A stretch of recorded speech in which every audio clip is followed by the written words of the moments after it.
Hi, Kara Sheftel with Boston Document Systems. I've been getting a lot of questions right now about how to clear a jam on an image series Canon device. I'd love to tell you about that. And for the record, not too many because these don't jam a lot. However, when you're looking for a jam, if your device has a finisher, you can just simply open this drawer here and you will have levers that you can move and lift up so that you're able to clear any paper that you see here. So this is the finisher.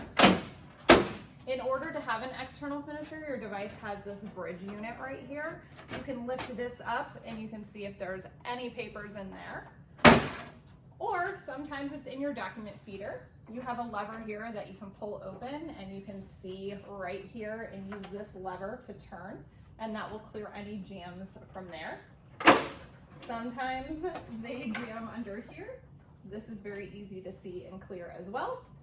And then the last place is over on the side here. There are levers that you can move as well and move these features so that you can clear jams.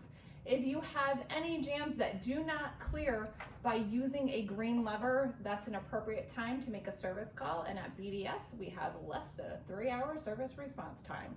For more questions about your image series copiers, you can reach us at bdsdoc.com, or you can like and follow this channel.